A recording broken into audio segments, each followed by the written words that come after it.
Please stay with me. I can't lose you. What am I gonna do without you? Everything feels so hopeless right now. A man lay dying in a hospital bed in Seattle. His name was Marcus Chin, the richest tech entrepreneur in the entire state. Doctors stood around him with worried faces. They had tried everything. Medicine did not work. Surgery did not work. Nothing could save him.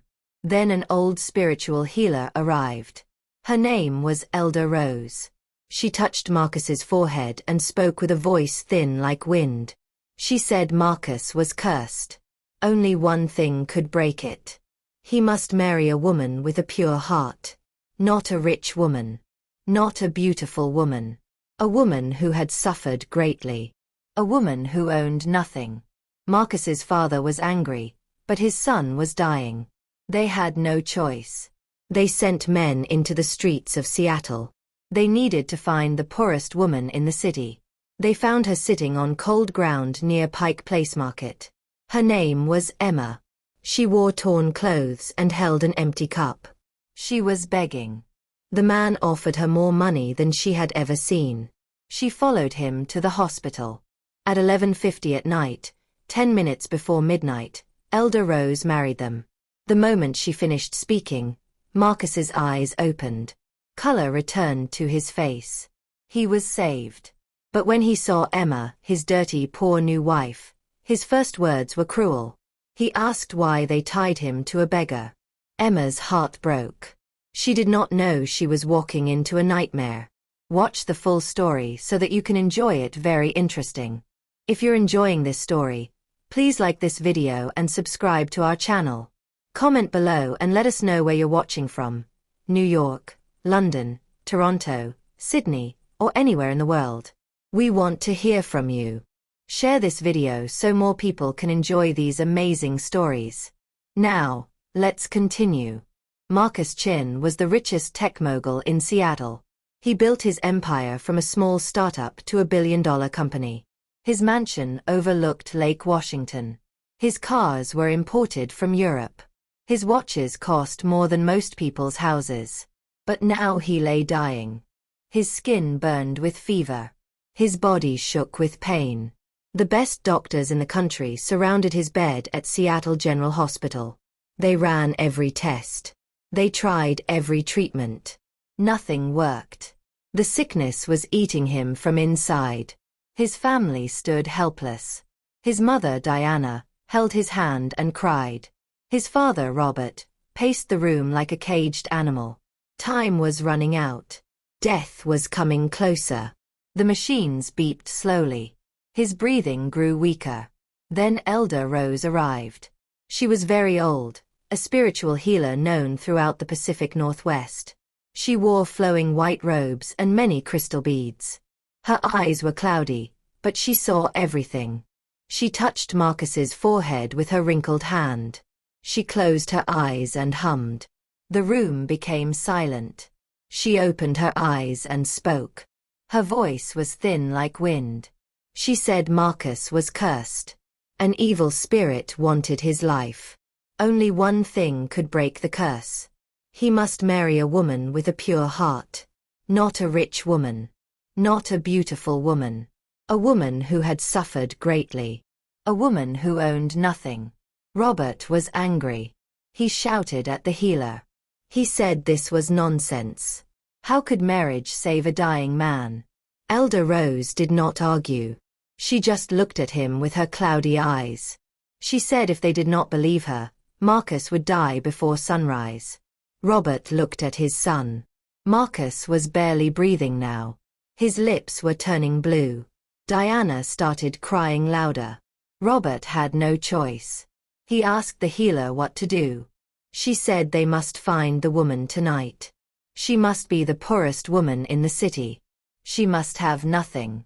She must marry Marcus before midnight. Only then would the curse break. Robert sent his security team into the streets. They drove through Seattle in black SUVs. They searched every corner. They looked in alleys and under bridges.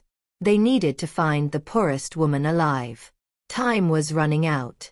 Midnight was only 3 hours away. Finally, one man found her. She was sitting on the cold ground near Pike Place Market. Her name was Emma Johnson. She wore torn clothes. Her feet were bare and dirty. Her hair was rough and uncombed. She held an empty cup. She was begging.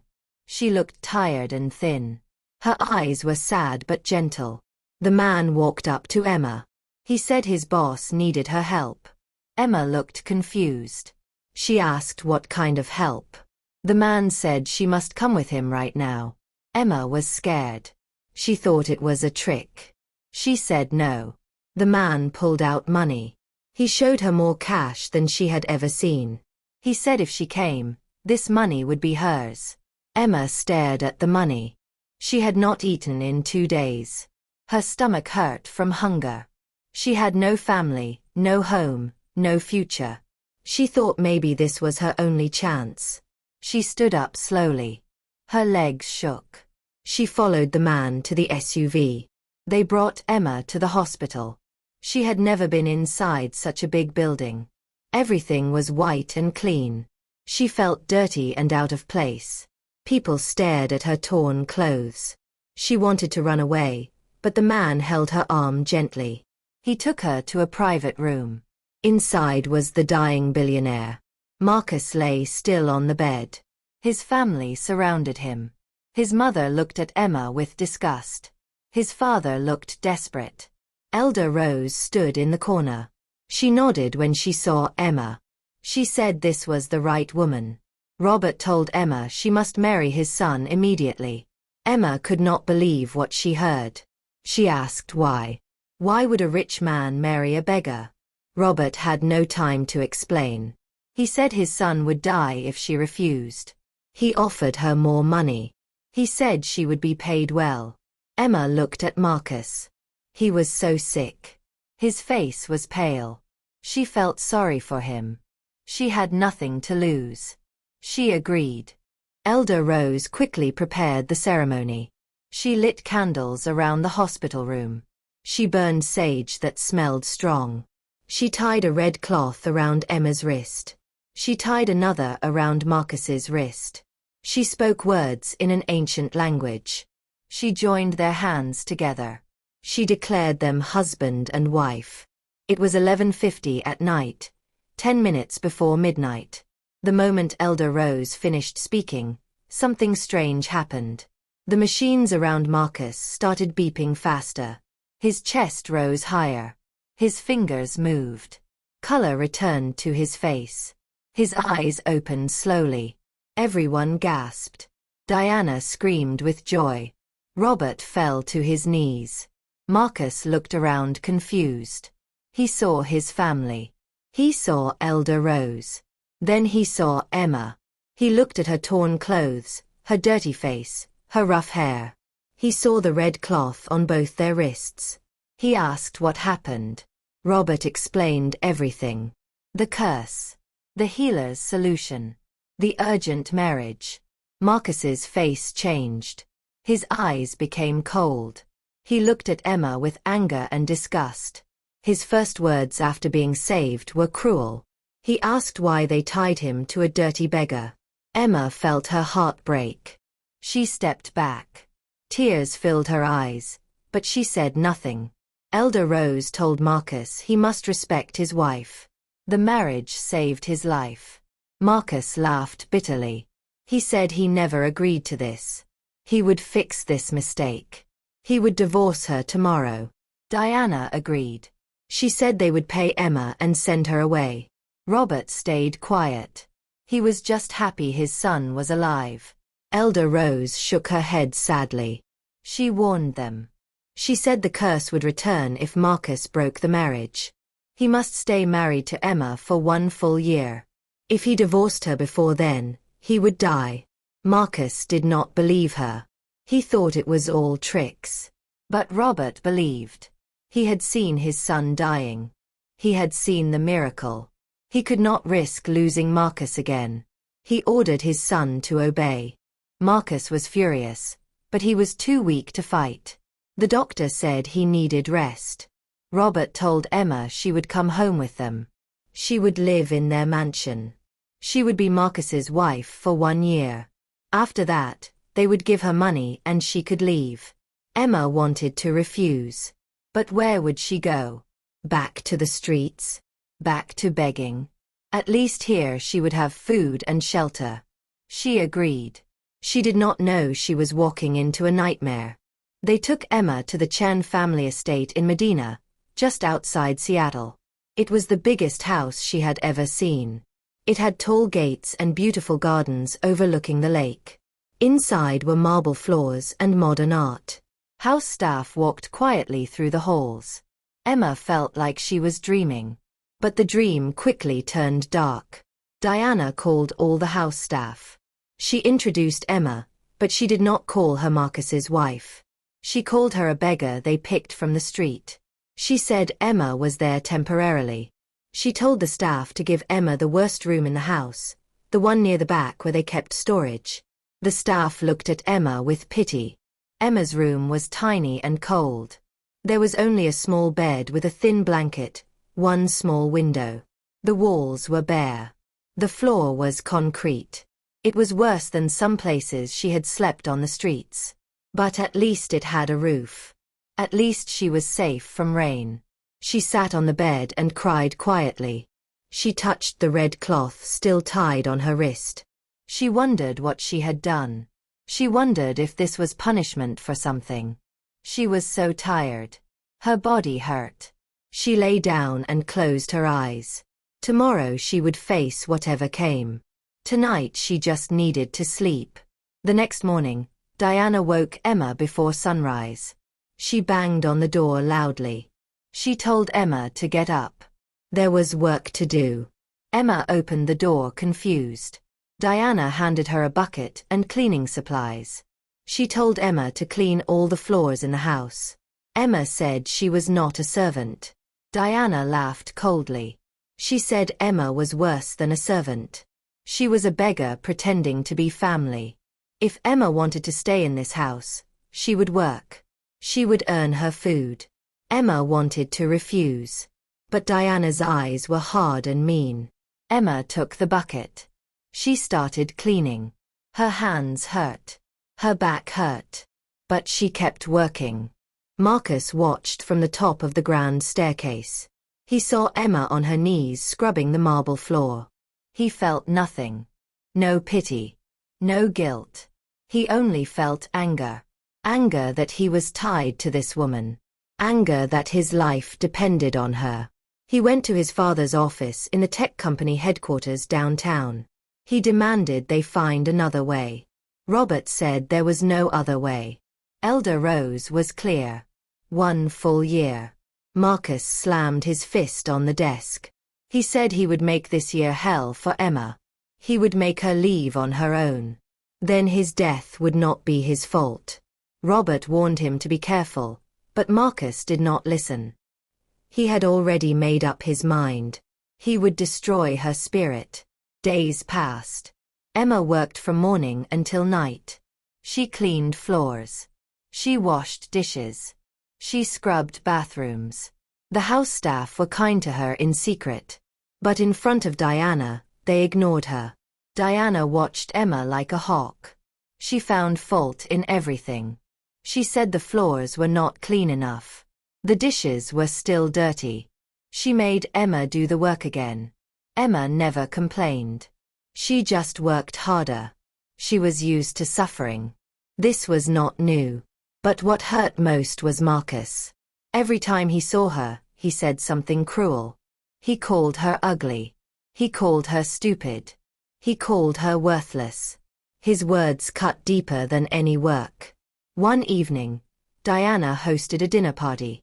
Rich tech executives came to the mansion. They wore designer clothes and expensive jewelry. They drank champagne and laughed loudly. Emma was told to serve the food. She had never served before. She was nervous. She carried a tray of wine glasses into the dining room. Everyone stared at her. Her clothes were old and plain. Her hands were rough from work.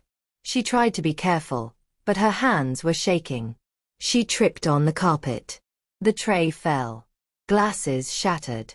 Wine spilled everywhere. The guests gasped. Diana screamed. She called Emma useless. She told her to get out. Emma ran from the room. She heard them laughing behind her. She hid in her small room and cried. Marcus came to her room that night. He did not knock. He just opened the door. Emma was sitting on the bed.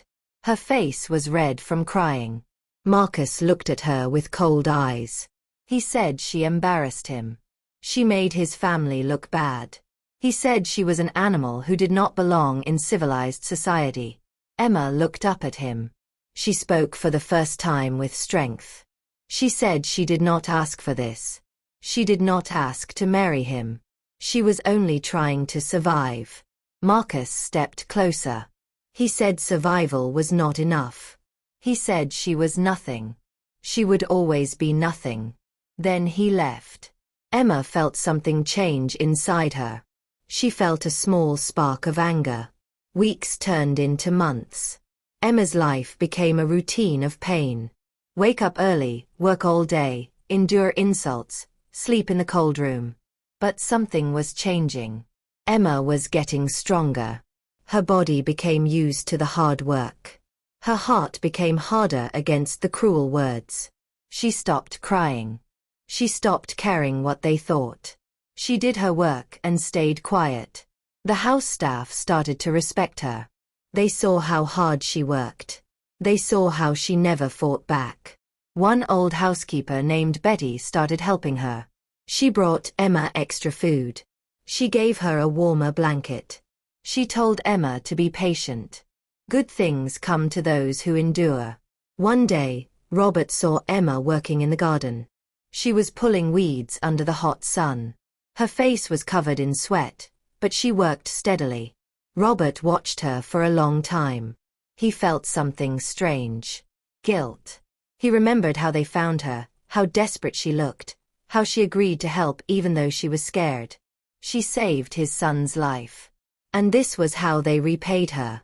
He walked over to her. Emma saw him and stood up quickly. She thought she did something wrong. But Robert's face was soft. He asked if she was okay. Emma did not know how to answer. No one had asked her that in months. She just nodded. Robert told her he was sorry. Then he walked away. That night, Robert talked to Marcus.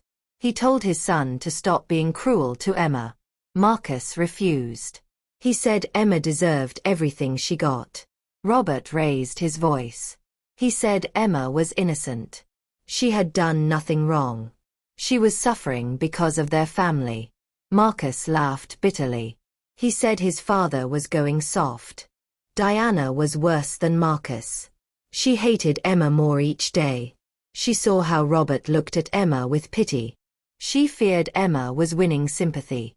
She decided to make Emma's life even harder. She cut Emma's food portions. She gave Emma more work. She spread rumors among the staff that Emma was a con artist. She said Emma used tricks to trap Marcus. Some staff believed her. They started avoiding Emma. They stopped helping her. Only Betty remained kind. But even Betty had to be careful. Diana was watching everyone. Emma felt more alone than ever. But she did not break. She kept working. She kept enduring. She told herself 1 year would end. She just had to survive. 5 months passed. Emma had changed.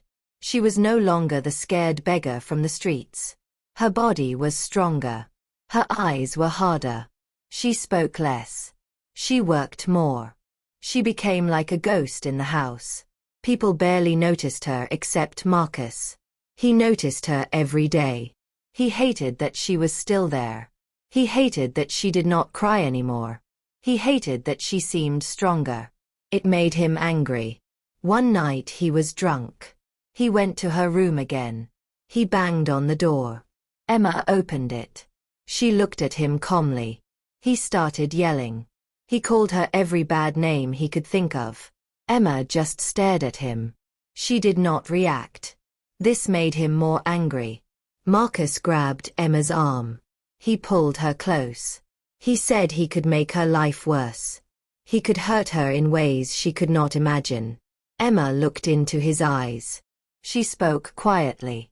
She said he had already taken everything from her. Her dignity, her hope, her humanity. There was nothing left to take. She said she was already dead inside. His words meant nothing now. Marcus let go of her arm. For the first time, he felt something strange. Fear. Not of her, but of what he had become. He stumbled back. He left her room without another word. Emma closed the door. She sat on her bed. Her hands were shaking, but not from fear. From anger. She was tired of being a victim. The next day, something unexpected happened. A lawyer came to the mansion. He asked to speak with Marcus. They met in the study. The lawyer said he had important news. Marcus's uncle had died. The uncle had no children. He left his entire fortune to Marcus. It was a huge amount of money. Marcus was now even richer. He smiled. He thought his luck was changing. But the lawyer was not finished. He said there was one condition in the will. Marcus must be married. The uncle believed marriage made a man responsible.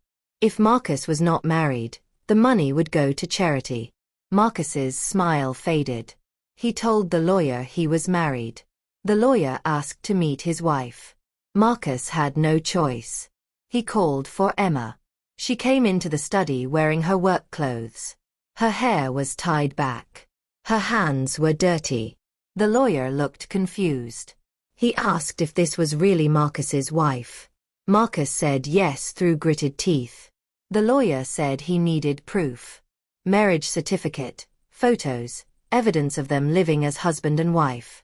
Marcus's heart sank. They had a certificate from Elder Rose's ceremony, but no photos. No evidence. The lawyer said he would return in 1 week. He needed to see proof that this was a real marriage. If not, the inheritance would be lost. After the lawyer left, Marcus stood frozen. Diana came in. She had heard everything. She looked at Emma with pure hatred, but she knew what had to be done. Diana made the announcement. For the next week, they would pretend Emma was a real wife. They would take photos. They would act like a family. After the lawyer approved everything, they would go back to normal. She told Emma to clean herself up. She could not look like a servant anymore. She had to look like a tech mogul's wife. Emma was taken to a luxurious bathroom. Staff filled a tub with hot water. They brought expensive soap and oils. Emma had not had a real bath in months. She sank into the water. It felt like heaven. They washed her hair. They scrubbed her skin. They trimmed her nails. When she got out, they brought her new clothes. A beautiful designer dress. Soft leather shoes. They styled her hair. When Emma looked in the mirror, she did not recognize herself. They brought Emma downstairs. Marcus was waiting. When he saw her, he froze. She looked completely different. Clean, beautiful, elegant. For a moment, he forgot who she was. Marcus stared at Emma. For a moment, he forgot who she was. Then he remembered. His face turned cold again. But his mother was watching. She reminded him to act loving. They needed the inheritance. A photographer came. He posed Marcus and Emma together. He told them to smile, to hold hands, to look happy. It was torture for both of them. Marcus's hand was stiff in hers. His smile was fake. Emma did not smile at all. She just stared at the camera. The photographer kept telling them to relax, to look natural. But there was nothing natural about this. They were two people who hated each other pretending to be in love. They took photos all day. In the garden overlooking Lake Washington. In the dining room. In the living room. They had to sit close, to touch, to pretend. Diana watched every shot. She made sure they looked convincing. At the end of the day, Emma was exhausted. Not from physical work. From pretending. From being close to the man who had made her life hell. She went back to her small room. She took off the beautiful dress. She put on her old clothes. She lay on her thin bed. She felt confused. For one day, she had lived like a rich person. She had felt clean, pretty, human. But it was all fake. Tomorrow she would go back to being nothing. The thought made her feel empty inside. But that night, Marcus could not sleep. He kept seeing Emma's face. Not the dirty beggar face. The clean, beautiful face. He was confused. He had spent months convincing himself she was worthless. But today, she looked like she belonged. She looked like someone who could actually be his wife. The thought made him angry. He did not want to think of her that way. She was nothing. She would always be nothing. But the image stayed in his mind. Her dark eyes. Her smooth skin. Her quiet dignity. He shook his head. He told himself it was just the dress. Just the makeup. Underneath she was still the same beggar. He had to remember that. He could not let himself feel anything else. The week continued. Every day they took more photos. Every day they pretended. Emma stayed in the nice clothes. She ate at the dining table with the family. She was not allowed to work. She had to act like a wife. It was strange. The staff did not know how to treat her. Diana was cold but polite in front of the photographer. Robert was kind. He talked to Emma during meals. He asked about her life before. Emma was careful with her words. She did not share much, but Robert listened. He seemed genuinely interested. This made Diana jealous. She snapped at Emma whenever Robert was not looking. She reminded Emma this was temporary. Soon everything would go back to normal. Emma knew this. But part of her wished it did not have to. On the last day before the lawyer returned, they had to take photos in Marcus's bedroom. The photographer said married couples share a room. They needed at least one photo there. Marcus refused, but Diana insisted. They went to his room. It was huge. The bed was enormous. Everything was expensive and perfect. Emma felt out of place. The photographer posed them on the bed. He told them to sit close. Marcus sat stiffly. Emma sat on the edge. The photographer was not happy. He said they needed to look more intimate. He told Marcus to put his arm around Emma. Marcus did not move. Diana gave him a sharp look. Slowly, Marcus put his arm around Emma's shoulders. She felt his touch and tensed. This was the closest they had ever been. The photographer kept clicking. He told them to look at each other. Marcus turned his head. Emma turned hers. Their eyes met for a moment. Something passed between them. Not love, not hate. Something else. Recognition, maybe.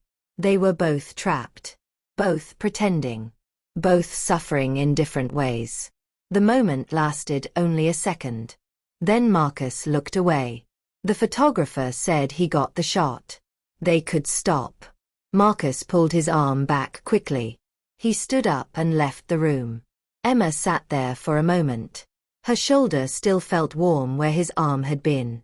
She touched the spot. Then she stood up and left too. She went back to her small room. Tomorrow the lawyer would come. Tomorrow this would all be over. The lawyer arrived exactly on time. Diana served expensive tea.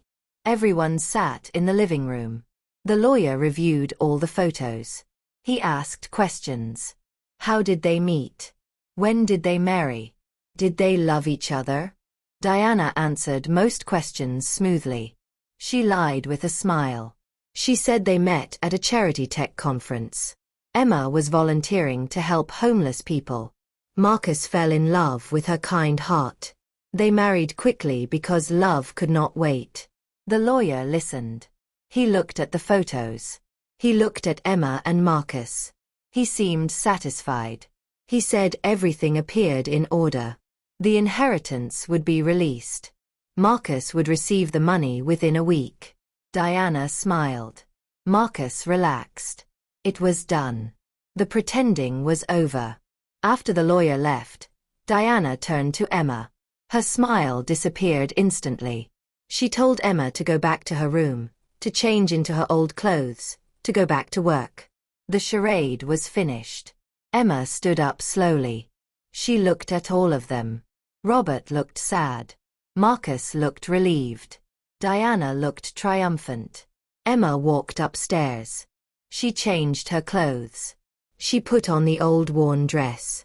She tied her hair back. She looked in the mirror one last time. The beautiful woman was gone. The beggar was back. She felt something break inside her. Not her spirit. Something else. Her hope, maybe. The small hope that maybe things could be different. That maybe she could be treated like a human. That hope died. She went back downstairs. She picked up the bucket and cleaning supplies. She started scrubbing floors again. But something had changed. The staff had seen Emma dressed as a wife. They had seen her sit at the table. They had seen her look beautiful. They could not forget it. Some of them started treating her differently. Not like a beggar. More like a person. They spoke to her kindly. They helped her when Diana was not looking. Betty was bolder now. She told Emma she deserved better. She said Emma was strong. She said Emma should not let them destroy her. Emma listened, but she said nothing. She just kept working. She had 7 more months to survive. Then she would be free. She would take the money they promised. She would disappear. She would find a new life. She just had to endure a little longer. But Diana noticed the staff's sympathy.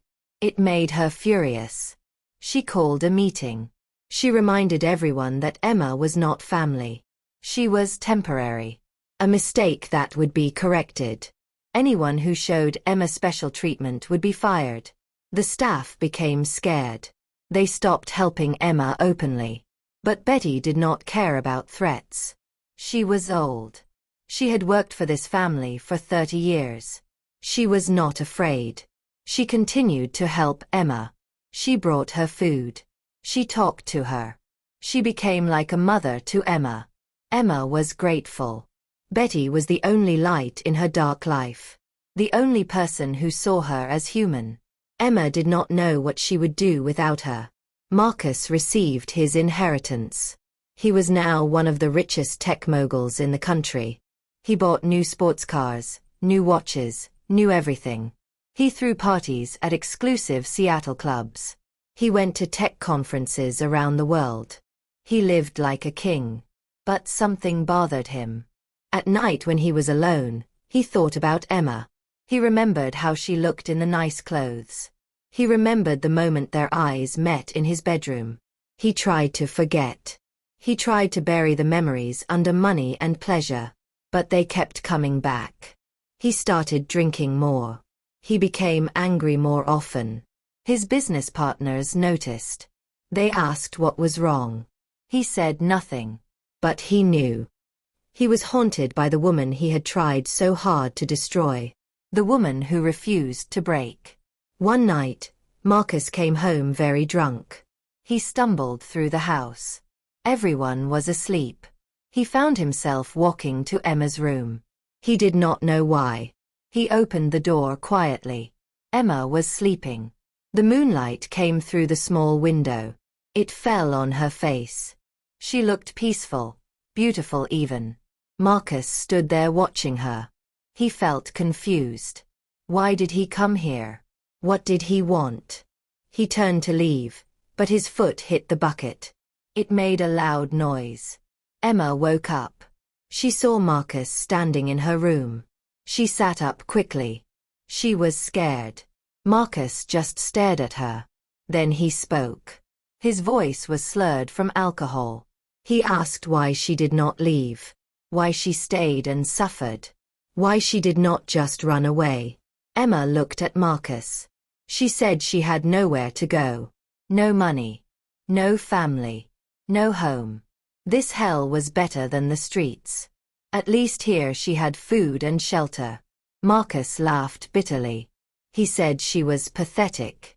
She had no pride, no self-respect. Emma's eyes flashed with anger. She said Marcus was wrong. She had more pride than he would ever understand. She stayed because she was strong, because she could endure anything, because she refused to let him win. She refused to give him the satisfaction of seeing her run. She would stay the full year. She would take her money. Then she would leave and forget he ever existed. Marcus felt something twist in his chest. He turned and left without another word. Emma's heart was pounding. She did not sleep the rest of the night. After that night, Marcus avoided Emma. He did not look at her. He did not speak to her. He pretended she did not exist. But he thought about her constantly. Her words echoed in his mind. She was stronger than him. She endured more than he ever could. He realized something terrible. He had become the villain in her story. He had caused her pain. He had treated her worse than an animal. And for what? Because he was angry about a curse? Because he was too proud to accept help from a poor person? The realization made him sick. But he did not know how to fix it. He did not know how to undo months of cruelty. So he did nothing. He just avoided her and hated himself. 8 months had passed. 4 more to go. Emma counted every day. She was tired. So tired. Her body hurt all the time. Her hands were scarred from work. Her back ached constantly. But she kept going. She had to. One day while cleaning the living room, she suddenly felt dizzy. The room spun. She tried to hold onto a chair, but her legs gave out. She collapsed on the floor. Betty found her. She screamed for help. Staff came running. They carried Emma to her room. They called a doctor.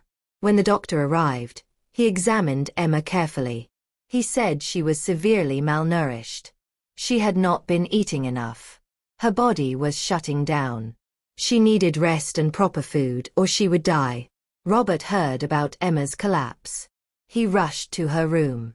He saw her lying on the bed. She looked so small, so fragile.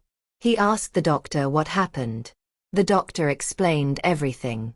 Robert was furious. He called Diana. He demanded to know why Emma was not being fed properly. Diana made excuses. She said Emma was given the same food as the staff. Robert did not believe her.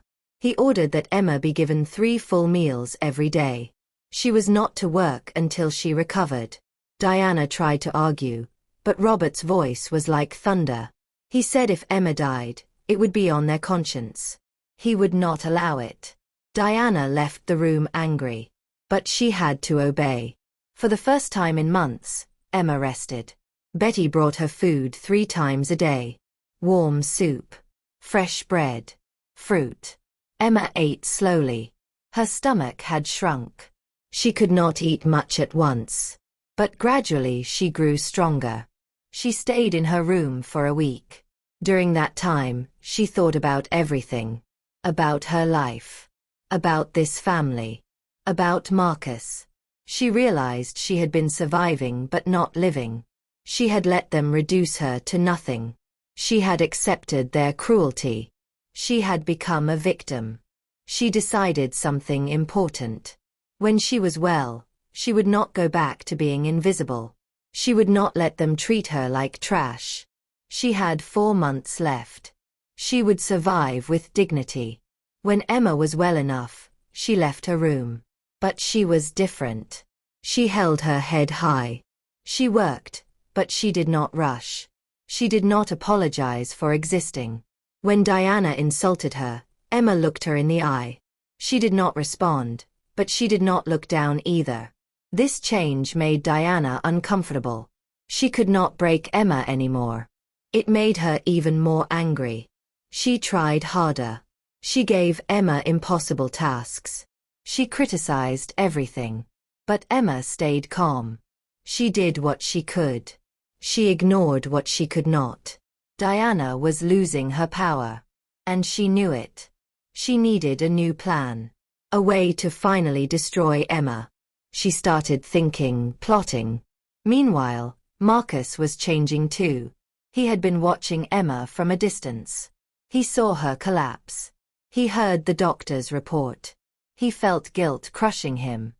He had done this to her. His cruelty had nearly killed her. He could not eat. Could not sleep. He looked at himself in the mirror and hated what he saw. A monster. A man who hurt someone innocent. Someone who saved his life. He wanted to apologize. But how could he? What words could possibly fix what he had done? He decided he would wait.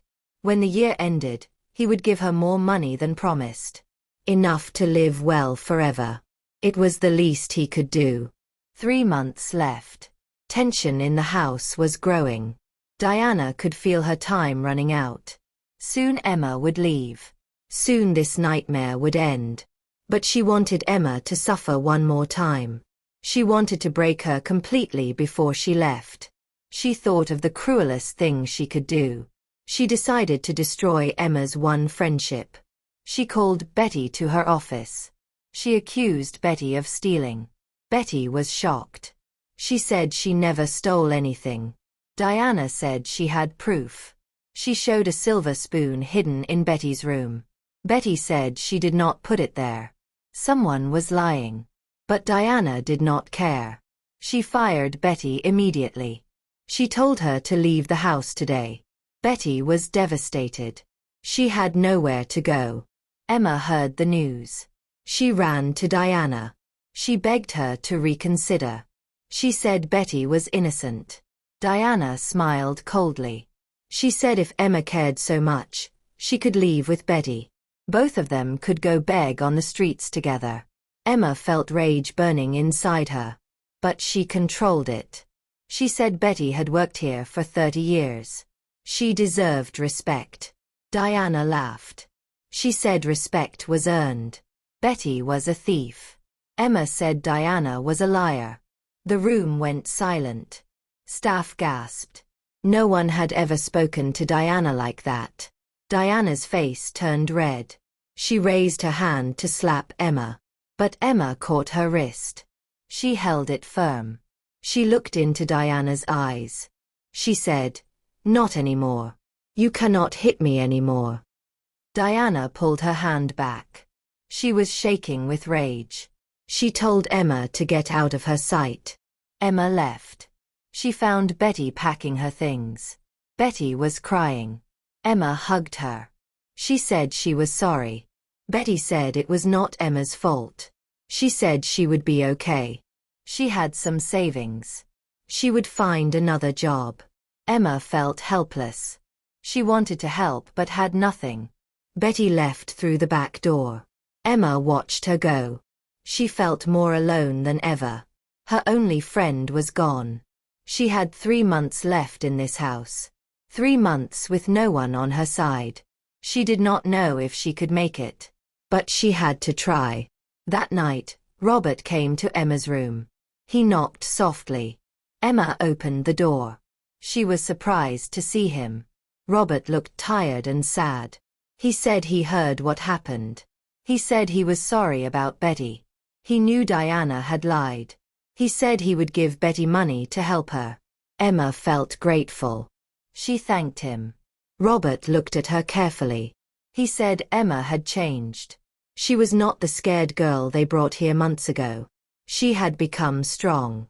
He said he admired her. Emma did not know what to say.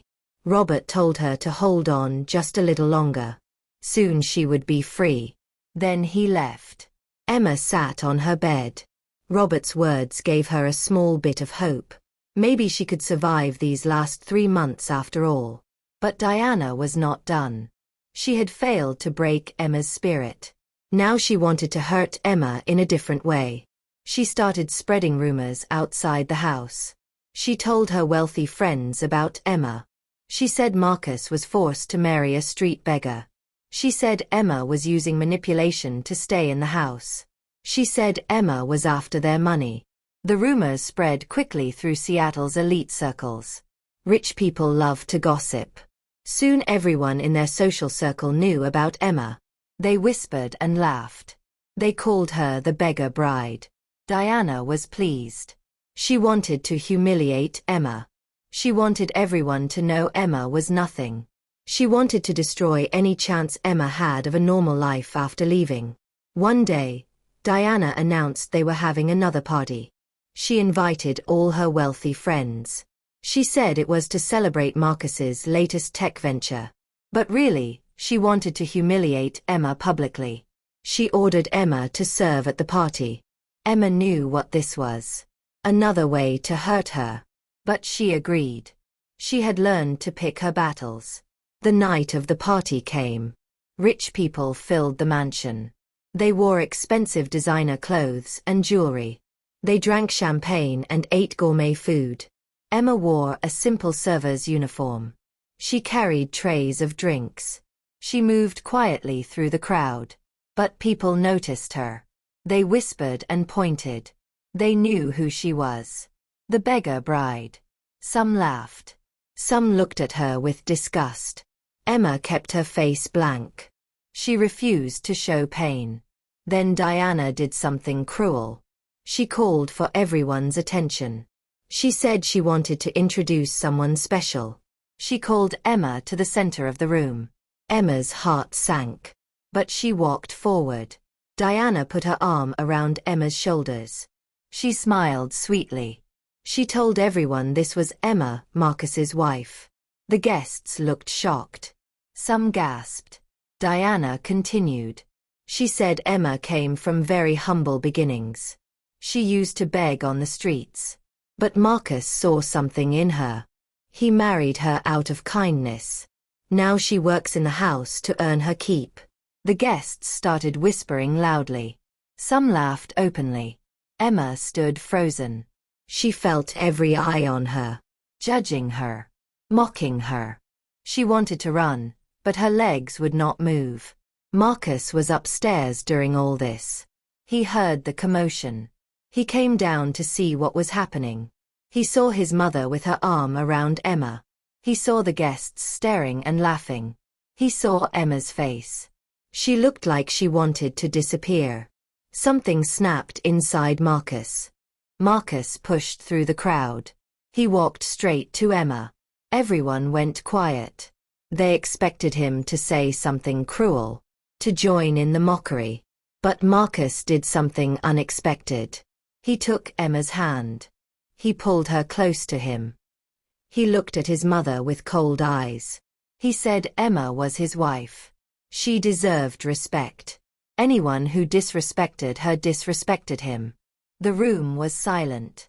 No one knew what to say. Diana's face turned pale. She had not expected this. She tried to laugh it off. She said she was just introducing Emma. Marcus cut her off. He said his mother had said enough. He told the guests the party was over. They should leave. People looked at each other confused. But Marcus's face was serious. Slowly, people started leaving. They whispered as they went. Diana stood there shocked. She tried to speak to Marcus, but he ignored her. He still held Emma's hand. When the last guest left, he finally let go. He looked at Emma. He said he was sorry. Then he walked away. Emma stood there trembling. She did not understand what just happened. Why did Marcus defend her? Why did he stand up to his mother? Nothing made sense anymore. Diana was furious. She confronted Marcus in his home office. She demanded to know what he was thinking. Why did he embarrass her in front of her friends? Marcus said she embarrassed herself. She was cruel and heartless.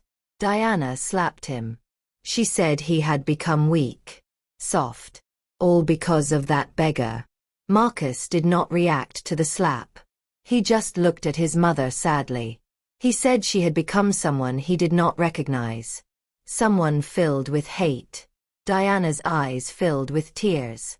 Not sad tears. Angry tears. She said she did everything for him. everything to protect their family name. And this was how he repaid her.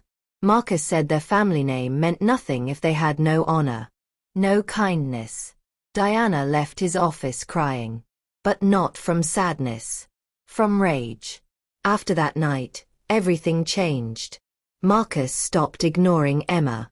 He started greeting her when he saw her. He asked if she was okay. He told the staff to treat her better. Emma did not trust it. She thought it was another trick. Another way to hurt her. She stayed cautious. She answered his questions but said little else. Marcus noticed her distrust. He understood it. He had earned it. He decided to show her through actions, not words. He told his mother Emma would no longer do heavy work. She would only do light tasks. Diana protested. But Marcus was firm. He was the head of the household now. His word was final. Diana had no choice but to obey. But her hatred for Emma grew even more. 2 months left. Emma's work became easier. She no longer scrubbed floors. She helped with simple tasks like arranging flowers or organizing books. The staff were nicer to her now. They saw how Marcus defended her. They respected her for surviving. Emma started to relax a little. She even smiled sometimes. But she never forgot what they did to her. She never forgot the pain, the humiliation, the cruelty. She counted the days until she could leave.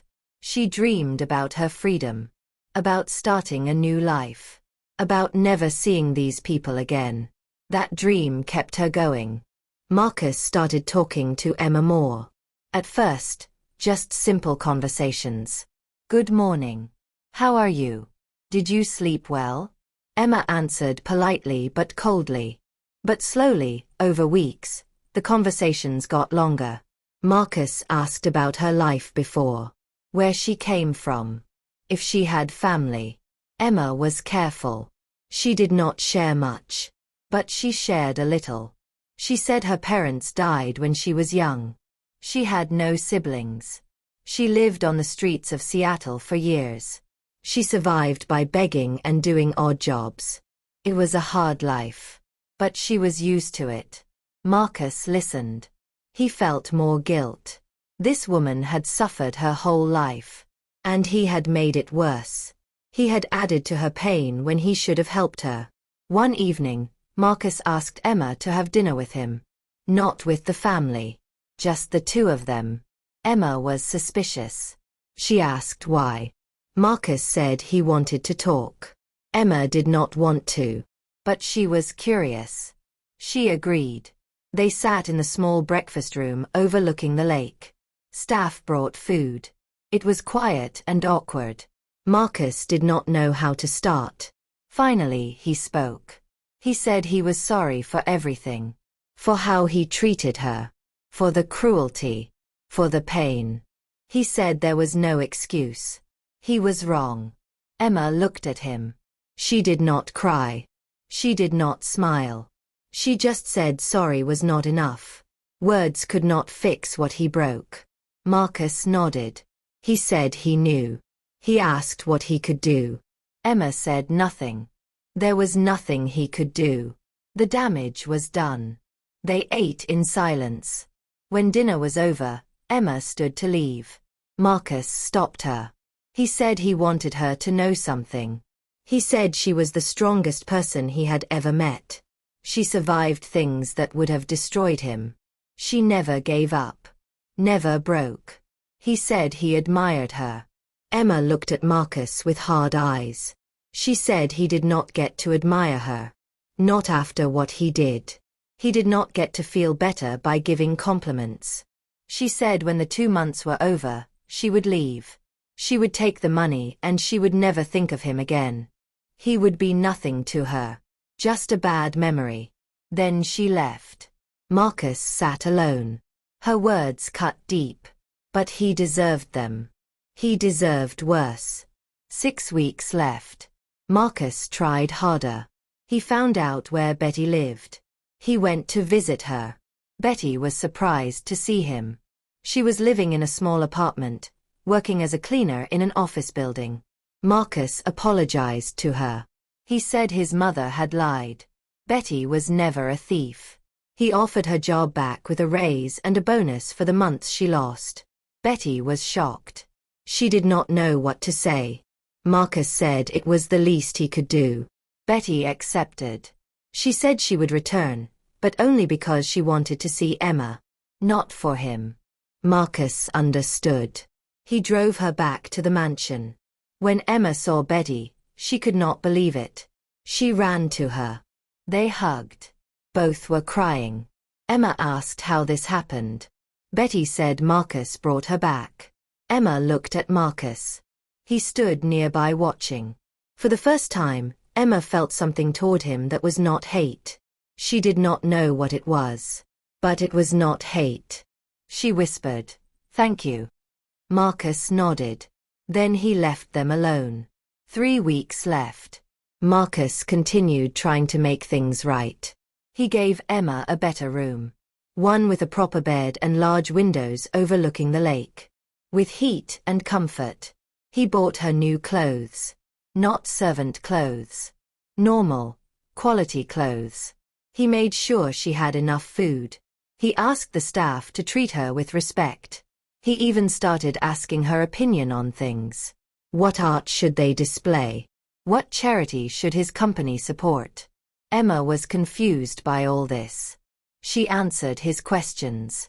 But she kept her distance. She did not let herself get close. She reminded herself this was temporary. In 3 weeks, she would leave.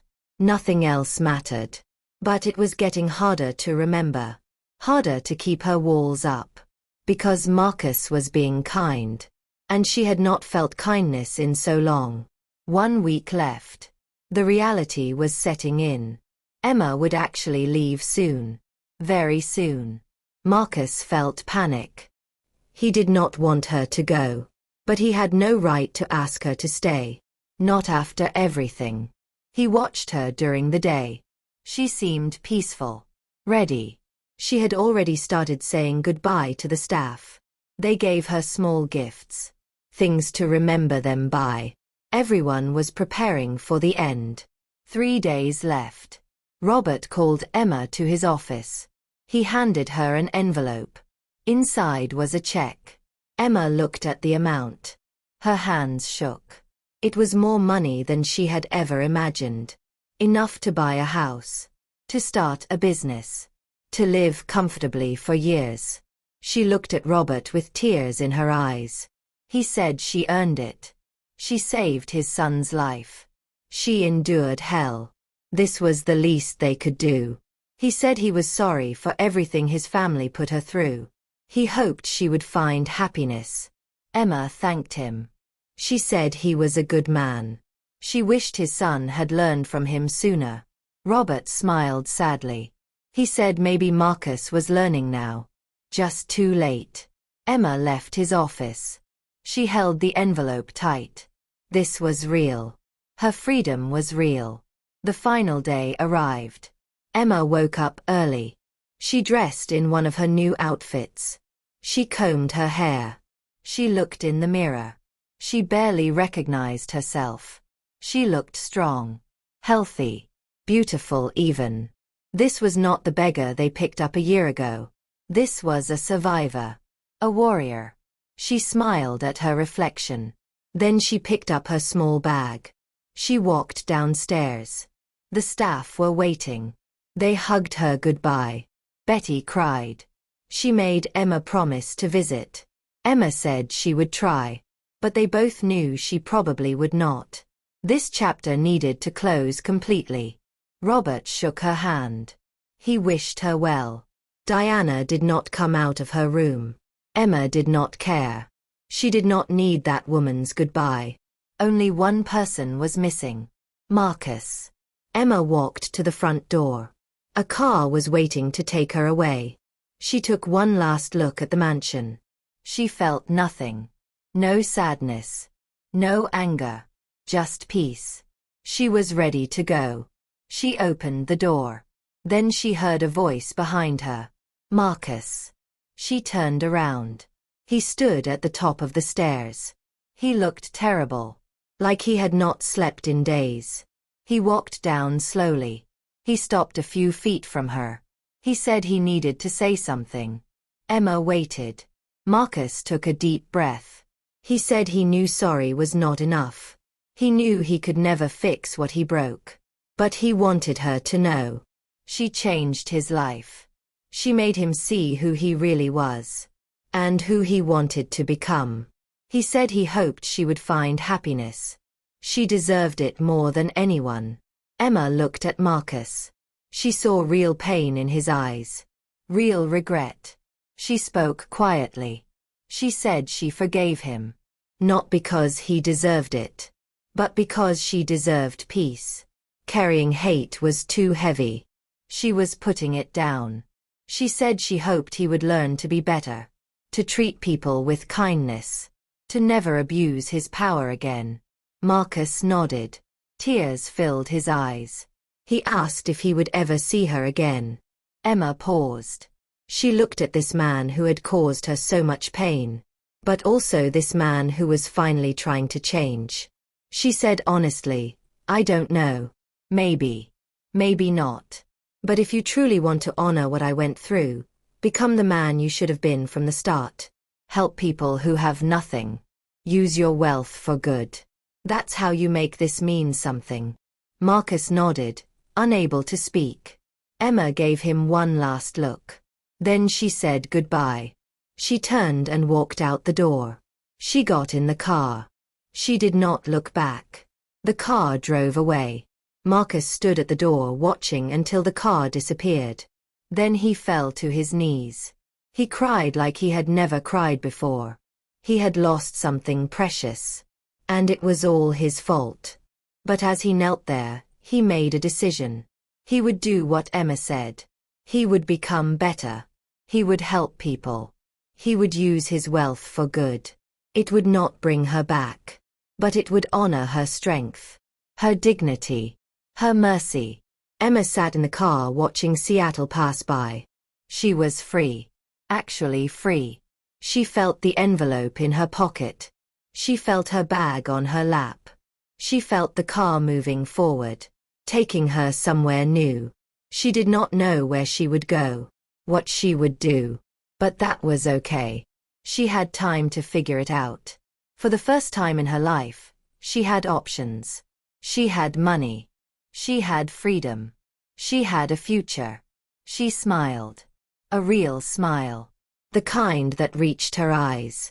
She had survived against all odds. Through all the pain, she had survived. And now she would live.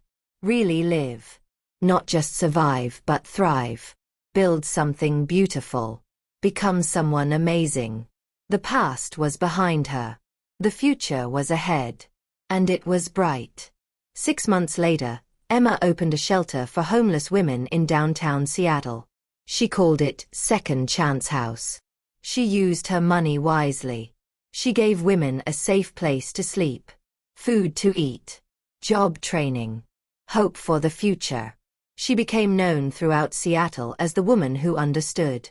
Because she had been there. She had lived on those streets. She knew their pain. And she used her experience to help others. She was happy. Truly happy. She had found her purpose. Meanwhile, Marcus changed too. He started a foundation. He donated millions to homeless shelters, to job training programs, to mental health services. He volunteered at Emma's shelter. She let him.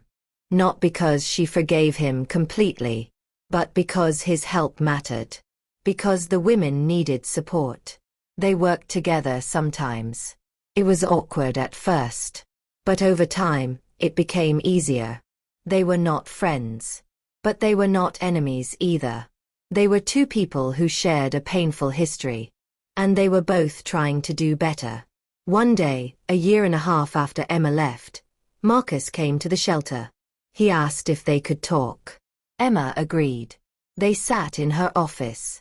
Marcus said he wanted her to know something. He said helping these women changed him more than anything. He finally understood what she went through. He finally understood her strength. He said he would spend the rest of his life trying to make up for what he did. Emma looked at him. She saw a different man than the one who insulted her in that hospital room. She said, "You can never make up for it, Marcus. But you can make it mean something. And you're doing that. Keep doing that." Marcus nodded.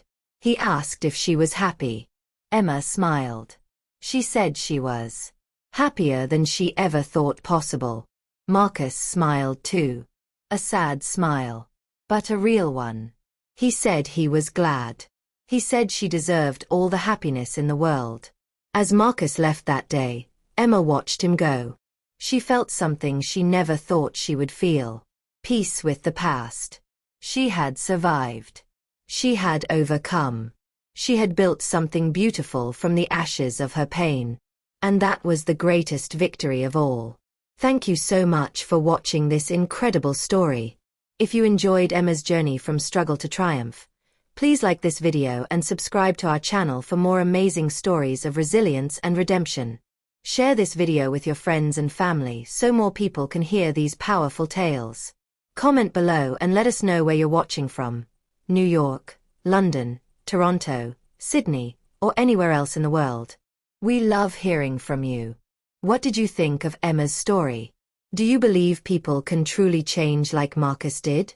Let us know in the comments. Your support means everything to us. Until next time, stay blessed and remember, you are stronger than you know. This is Story Time.